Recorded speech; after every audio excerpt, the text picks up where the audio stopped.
¿Qué tal, amigos? Sean bienvenidos a una nueva entrega de su programa Enfoques Jurídicos. Boris de León, su servidor, les da las gracias por la sintonía.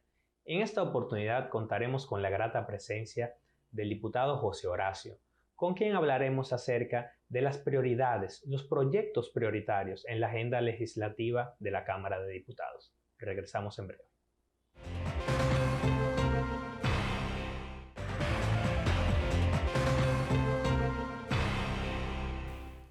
Bien, amigos, estamos de vuelta en su programa Enfoques Jurídicos. Bienvenido, José Horacio. Muchas gracias, Boris. Es un gran gusto estar aquí compartiendo contigo en Enfoques Jurídicos. José Horacio, para nosotros es un placer tenerte y la verdad que enhorabuena, porque podemos hablar de algunos aspectos, algunos proyectos prioritarios en la agenda del Congreso Nacional a propósito del recién inicio de la legislatura ordinaria del 2022. Y para empezar quisiera primero entrar en materia. ¿Cuáles serían para ti los principales proyectos a los que deberíamos los ciudadanos prestarle atención y los diputados apresurarse a su pronta aprobación? Bueno, hay muchos proyectos importantes en agenda que son de interés nacional, de eso que le llaman proyectos país. Bueno, uno de ellos es el tan ventilado, cacareado y controversial Código Penal, que no pudo ser aprobado en la legislatura pasada, a pesar de que se pensó que ya el consenso se había logrado, que la Comisión Bicameral había rendido un informe y que existía la mayoría necesaria para ser aprobado. Queda pendiente y está en la agenda necesariamente de esta nueva legislatura. Pero también hay otros proyectos importantísimos que tienen tiempo en el Congreso y que se espera se le pueda dar salida en este momento, como es el proyecto de ley de ordenamiento territorial y uso de suelo, que es un proyecto para el cual se conformó una comisión bicameral presidida por la senadora Farideh Raful, una comisión de la que yo formo parte, y que tiene el proyecto consensuado en cerca de un 90%. Yo creo que no se ha completado ese 10% simplemente porque otros temas que entran por coyuntura lo desplazaron del momento, pero pienso que en esta legislatura se le podría dar salida. También está el proyecto de ley de aguas, que está en la Comisión de Medio Ambiente de la Cámara de Diputados y que busca que la República Dominicana cuente con un marco legal que regule el acceso al consumo humano de agua para garantizar, como lo establece la Constitución como un derecho humano, el acceso a ese bien de carácter público. Y yo pienso que esas son algunas de las piezas más importantes. Siempre llegan otros proyectos que son producto de la coyuntura específica del momento, como por ejemplo, recién esta semana que concluye se estuvo conociendo en el hemiciclo un proyecto de ley enviado por el Poder Ejecutivo para llevar a tasa cero el arancel de determinados unos 67 productos de la canasta básica familiar, y son proyectos que son muy coyunturales, muy del momento. Es una ley transitoria de 6 meses y que busca tratar de encontrar una solución al problema del aumento de los precios de los alimentos. Y a veces estos temas, digamos, coyunturales, entonces ralentiza el conocimiento de otros proyectos que tienen pues largos periodos discutiéndose.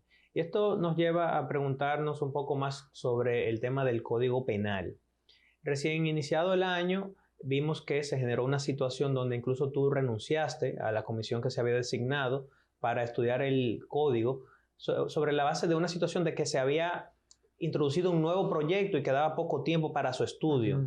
Yo quisiera que nos explicaras un poco qué fue lo que pasó y también que te adentraras a elaborar sobre cuál es el procedimiento ordinario que debe seguir un proyecto de ley, tomando en cuenta pues la gran cantidad de proyectos que se han llevado a la opinión pública. Sabemos que el presidente de la República en su último discurso incluso se refirió a proyectos importantes como el de los fideicomisos públicos, como el de contrataciones públicas, incluso el proyecto de ley que reorganiza el sector de los hidrocarburos, pero a veces uno no sabe cuáles son las particularidades que tiene que agotar a nivel de procedimiento estas iniciativas para que efectivamente se puedan aprobar. Es una pregunta interesantísima e importante para conocer la dinámica legislativa desde el interior del Congreso Nacional. Y el mismo ejemplo del Código Penal sirve, si uno hace el recuento de cómo ha sido el proceso, para poder ilustrar esa dinámica. Te lo cuento, pero antes de eso no quiero dejar de mencionar también que en la pregunta anterior me faltó responder la ley de extinción de dominio. Esa es una ley también que yo creo que es importante, que el país está esperando y que independientemente del contenido final que resulte aprobado, que es importante que sirva como una ley que cuente con garras para poder servir como desincentivo para quienes quieran cometer actos ilícitos de enriquecimiento y como herramienta también para recuperar dinero robado o mal habido, obtenido de manera ilegítima. Entonces no quería dejar de mencionar ese proyecto también. Con el Código Penal, mira, te cuento, cuando este cuatrienio comenzó, en agosto del 2020, fue depositado un proyecto de Código Penal por el presidente Alfredo Pacheco. Él tomó, lo que él mismo contó, la última versión que había sido ya aprobada en la Cámara y que, como sabemos, al final se cayó producto de una declaratoria de inconstitucionalidad por un tema procedimental, cuando él era presidente Danilo Medina. Y entonces él introduce ese proyecto. Cuando un proyecto se deposita, el primer paso es que tiene que ser colocado en la agenda. Porque mientras no se ha colocado en la agenda, es como si no existiera. Está depositado, pero no corre o inicia ningún plazo ni se trabaja. Se coloca en la agenda. Una vez se coloca en la agenda, el trámite ordinario lo que manda es a que sea enviado a una comisión que lo estudie. Se envió en este caso a la Comisión de Justicia de la Cámara de Diputados, que es la comisión que le toca estudiarlo por reglamento de la Cámara. Entonces la comisión tiene un plazo reglamentario de 30 días para rendir un informe, pero 30 días resulta insuficiente para un proyecto tan extenso, tan denso, profundo como lo es el código. Ese proyecto tiene más de 400 artículos y requiere más tiempo para ser discutido. La Comisión de Justicia al final se tomó más tiempo de lo originalmente previsto y tuvo cerca de 9 meses para rendir un informe y logró rendir un informe. Donde se alcanzó un consenso, se votó la pieza y entonces cuando la Comisión de Justicia rinde el informe, ese proyecto va al Pleno de los Diputados. Y en el Pleno se conoce en una primera lectura y luego se tiene que conocer en una segunda lectura. En ese caso, en primera lectura fue aprobado, fue enviado nuevamente a comisión porque surgieron temas que salieron a la luz pública como señalados que constituirían un retroceso. Recuerdo el tema de la corrupción y específicamente que se decía que había un delito de corrupción que se bajaba de 2 a 3 años. Entonces eso se corrigió, pero cuando se aprobó en primera lectura y se envió nuevamente a comisión para corregir algunos temas que habían salido. Y entonces se modifican otros artículos más, vuelve de nuevo al Pleno de los Diputados y se aprueba en segunda lectura. Ya esa versión entonces pasa al Senado de la República. Okay. Entonces en el Senado debe correr el mismo trámite, tiene que colocarse en agenda, enviarse a comisión, la comisión rendir un informe y entonces someterse a la consideración del Pleno para 2 lecturas de nuevo. Lo que pasó fue que cuando el Senado lo recibió en julio del 2020, le quedaba un mes para hacer todo ese trámite y le terminó perimiendo en el Senado. ¿Por qué? Porque todo proyecto tiene una vida de 2 legislaturas. Cada legislatura tiene 150 días. Entonces, como ya concluía la legislatura en julio del 2020, el Senado nada más tuvo un mes para hacer lo que nosotros tuvimos 9 meses para hacer, entonces le perimió. En ese momento, cuando inicia la nueva legislatura, el 16 de agosto del 2021, entonces lo que se decide es, para que no se repita la historia de que la Cámara aprueba una versión que el Senado no tiene tiempo de conocerla, se decide conformar una comisión bicameral. Y se conforma en agosto del 2021 una comisión bicameral. Y esa comisión bicameral hace su trabajo. En noviembre, me parece, del 2021, rinde un informe. Fíjate que en esta ocasión, en 3 meses, pudimos rendir un informe en la comisión bicameral. Y entonces, como el proyecto, ¿qué pasa? El proyecto que se introdujo en agosto del 2021, luego de que había perimido, se reintrodujeron 3 versiones. Una por el Senado, que era la misma que se había aprobado en la Cámara de Diputados, y se introdujeron 2 versiones por la Cámara de Diputados, nuevas de código, con diferencias puntuales. En el caso nuestro, por ejemplo, yo deposité una nueva versión que incluía las observaciones que había hecho la Procuraduría General de la República, que había hecho una serie de observaciones que yo creo que permitían mejorar el contenido del código. Entonces nosotros la acogimos y la depositamos. Entre otros aspectos, sobre todo en materia de derechos humanos, que el código había dejado fuera la versión que se había aprobado y nosotros lo incorporábamos. Entonces, esas 3 versiones, la comisión bicameral las fusiona y aprueba un informe. El Senado aprueba el informe, aprueba el proyecto en primera, segunda lectura y lo envía a la Cámara de Diputados. Cuando llega a la Cámara, ya no tiene que ir nuevamente a comisión porque pasó por una comisión bicameral. ¿Qué pasa? Solamente el proceso de las lecturas. Solamente directo se lee. Entonces se lee el informe, se lee el proyecto y cuando se somete a votación, el presidente somete a votación el informe. Esa es la práctica normal. Se somete primero el informe y luego el proyecto con su informe. El informe no alcanzó la mayoría calificada para ser aprobado. Y eso fue, en esa sesión, eso fue una sorpresa. Nadie se lo estaba esperando. Entonces, el informe, al no tener los votos necesarios, fue rechazado por el Pleno. Y el presidente levanta la sesión. Eso fue a mediados de diciembre. Entonces el presidente dijo, bueno, ya, esa fue la famosa frase que él dijo, ya yo no brego más con código, que dijo el presidente Pacheco. Sin embargo, parece que en Navidad pudo como sopesarlo, reflexionarlo y demás. Entonces, se da por descartado ese código porque el informe había sido rechazado. Y entonces el diputado Rogelio Henao deposita una nueva versión de código. Él dice que era la misma que se había rechazado, pero que él le cambiaba como 4 artículos. Y entonces, el mismo día se deposita, el mismo día se coloca en agenda y el mismo día se manda a una comisión especial por 24 horas. Para que rinda un informe para el otro día. Menos de 24 horas, porque la comisión... Fue un día que había sesión y la sesión se acabó a las 3 de la tarde. Y convocaron a la comisión a las 4 de la tarde para rendir un informe para el otro día, una sesión a las 10 de la mañana. Por lo tanto, eran menos de 24 horas. Claro, materialmente... Entonces, me designan en esa comisión. Salimos a las 3:30 de la sesión, estábamos convocados para las 4. Y cuando llego a las 4 se plantea un procedimiento. Y el procedimiento que se plantea era de únicamente... abocarnos a ver los cambios que el proponente decía que había introducido al código. Y yo solicité la palabra para pedir que yo entendía que como se trataba de un código nuevo, nosotros teníamos que leerlo completo. Que nosotros no podíamos decir, bueno, el proponente dice que solamente le cambió eso. Oye, y no quiere decir que yo crea que Rogelio va a decir mentira ni nada, pero nuestro trabajo como diputado es revisar la pieza completa porque ahí podrían haber otros cambios que nosotros no conocemos. Y la única forma de saberlo es leyéndolo y comparándolo. Una lectura que nos permite también ir comparando.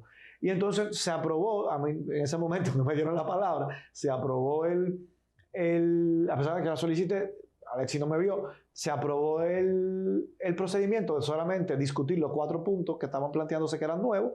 Y entonces yo me levanté y dije, no, yo no voy a prepararme a validar un código que ni siquiera se va a leer. Simplemente dando por válido que la pieza es igual. Pero hay experiencias en el pasado, de veces que se decían el mismo código y tenía un cambio, tenía un artículo de menos o un artículo de más. Eso pasó con el Código Procesal Penal, un artículo que justamente buscaba, que habilitaba, le daba legitimidad a cualquier persona a poder incoar querellas contra funcionarios públicos por corrupción. Y ese artículo, en uno de los trámites que se hizo del Código Procesal Penal, se desapareció. Y yo me acuerdo que en ese momento era la diputada Minuta Tavares Mirabal y dijo, aquí se perdió un artículo y lo denunció. Y entonces después quisieron someterla a un juicio disciplinario por ella denunciar que se había desaparecido un artículo que no se había votado eliminar y que se había eliminado. Y que los engañaron a los diputados diciéndole que era la misma versión y no era la misma, tenía ese artículo de menos. Entonces yo con esa experiencia dije, no, si no se va a leer, pues yo renuncio a la comisión. Y entonces eso fue lo que pasó. Sin embargo, al otro día se rinde el informe y se presenta al pleno el informe. Pero el informe nada más tenía los 4 artículos que se habían modificado. Y exigen varios diputados, creo que entre ellos estaba Tobías Crespo, que pidió que se diga, mira, este es un código nuevo, hay que leerlo de nuevo. Pero leer un código de 420 artículos se toma 2 sesiones. Entonces ese día no se pudo someter a aprobación. Finalmente, cuando se concluye la lectura e inician los debates, hubo uno de los bloques que pidió que fuera aplazado y dejado sobre la mesa y se aprobó dejar sobre la mesa. La nueva legislatura inició el 27 de febrero y ahí está el código tranquilito, esperando entonces que se reviva. ¿Sí? Muy bien, muy bien. Amigos, vamos a ir a una breve pausa comercial y enseguida regresamos con más.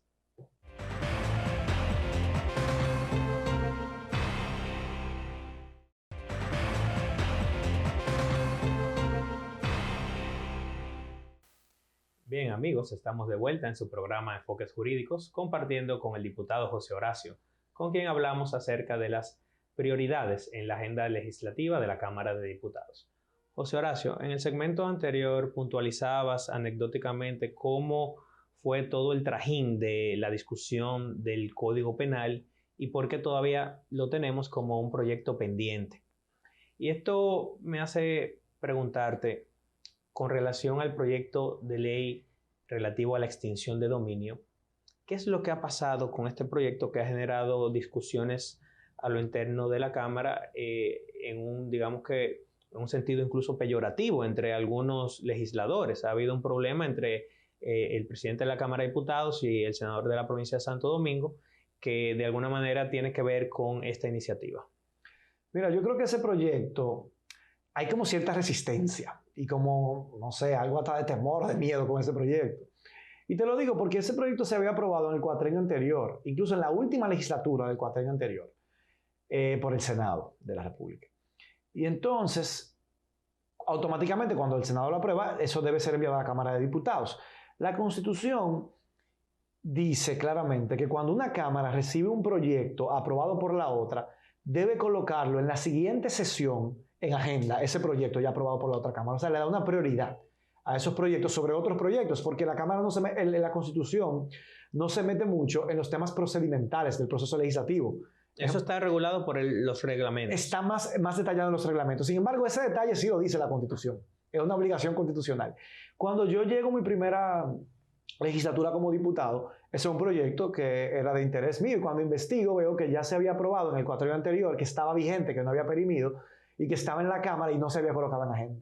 Y yo era miembro de la Comisión Coordinadora como vocero de Alianza País. Los voceros somos miembros de la Comisión Coordinadora y la Comisión Coordinadora es la que define la agenda de cada semana del Pleno.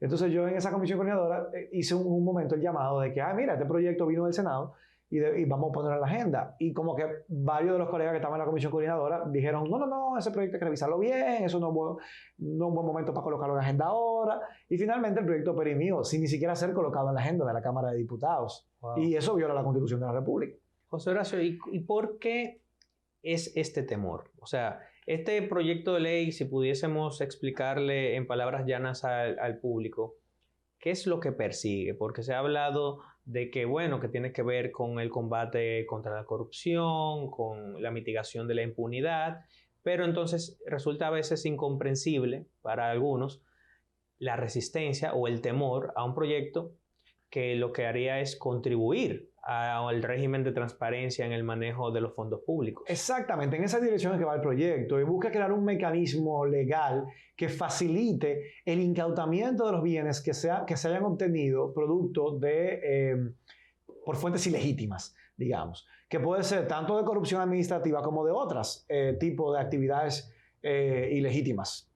Entonces, el tema más controversial con este proyecto de ley está relacionado con el aspecto de la retroactividad, porque ahí se está incorporando una figura que algunos entienden violaría el principio de retroactividad de la ley que está consagrado en la Constitución de la República. Entonces yo creo que eso se tiene que analizar bien. Yo no formo parte de la comisión bicameral que lo está estudiando, me habría gustado formar parte de esa comisión, sin embargo reconozco que voy forzado, o sea que llevo una carga de cantidad de comisionados a la que pertenezco que quizás no hubiera podido cumplir como hubiera deseado, porque he querido participar como invitado, que puedo hacerlo, y la verdad que veo que cuando quiero hacerlo me choca quizás con otro compromiso de otra comisión, pero no te puedo por eso decir que los detalles de por dónde han ido los debates en el seno de la comisión, porque no soy miembro y no he estado participando de esos trabajos. Sin embargo, sí sé que las preocupaciones principales giran alrededor del tema de la retroactividad y de que en qué medida se pueda ir hacia atrás, hacia un patrimonio ya adquirido con una ley aprobada luego para poder incautar bienes del pasado.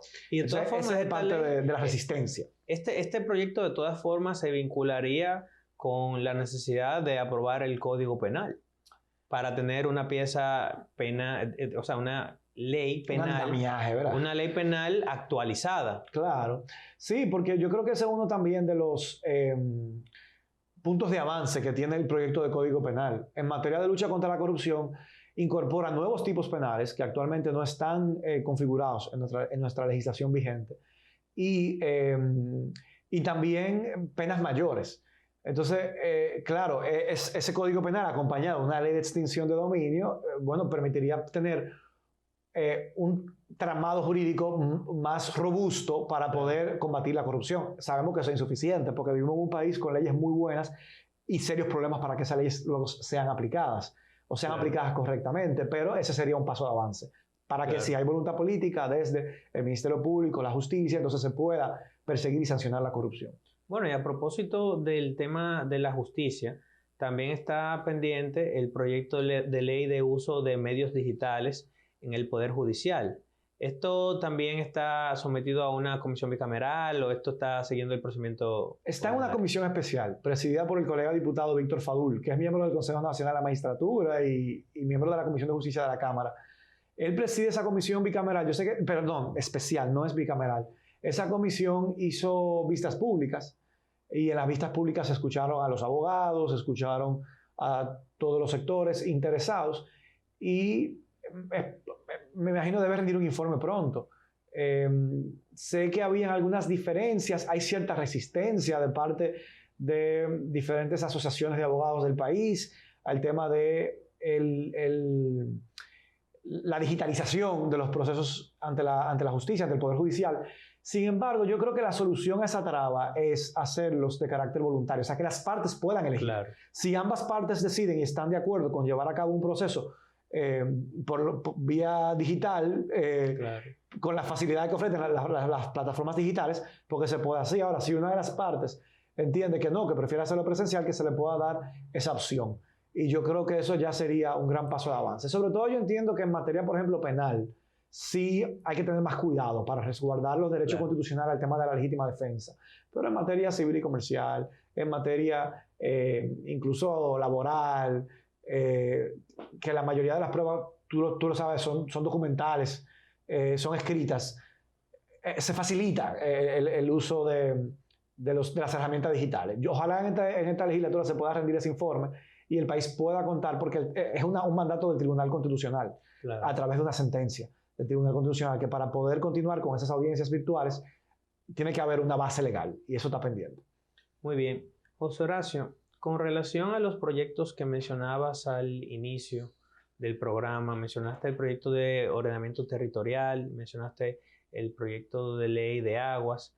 ¿Cómo valoras estas iniciativas de frente a, digamos, los retos que tenemos hoy día como nación ante la situación de la inflación y de la posible recesión económica mundial que podría, digamos que, acentuarse durante este año como un vestigio del tema de la pandemia y también el conflicto armado entre Rusia y Ucrania? Yo creo que son proyectos importantísimos que a esta altura debieron haber estado aprobados y es una demanda de la sociedad. Yo estuve participando hace una semana atrás en una asamblea nacional que se dio en la Universidad Autónoma de Santo Domingo con grupos ambientalistas de todo el país que presentaban como situaciones, amenazas ambientales, de escasez de agua en sus provincias, destrucción de ecosistemas, ríos que se están secando y donde se están haciendo extracciones de materiales de construcción. Y estas son leyes que permitirían tener una mayor regulación para abordar esas problemáticas. Y en el caso del ordenamiento territorial también para desarrollar los planes de desarrollo municipal y de ordenamiento territorial en cada municipio, ciudades que puedan crecer de manera más organizada y más ordenada. Porque nosotros tenemos ciudades que han crecido y la misma ciudad de Santo Domingo es un ejemplo, con muy poca planificación, con muy poca organización, y hoy estamos viviendo las consecuencias de eso. Pérdida de espacios públicos, caos en el tránsito y en el tráfico, y entonces eso es en parte por la ausencia de un marco legal que aborde esos temas. Entonces yo creo que no nos podemos dilatar más. Y que digamos que son de estos proyectos que tienen una visión de largo plazo. Sí. Y que ya, por ejemplo, los otros temas, como mencionabas al inicio, del tema de la tasa cero, de los aranceles, son temas que responden a situaciones coyunturales, pero que, no obstante, hago la vinculación porque son ámbitos que tienen que ver con el sector privado. Hemos hablado, por ejemplo, del Código Penal, de la Ley de Extinción de Dominio, pero también es importante ver cómo el sector privado ve su regulación. Y, por ejemplo, eso que has mencionado del ordenamiento territorial, pues evidentemente tiene que ver con el derecho de qué se puede hacer y qué se puede edificar, ¿no? El uso de suelo, exacto.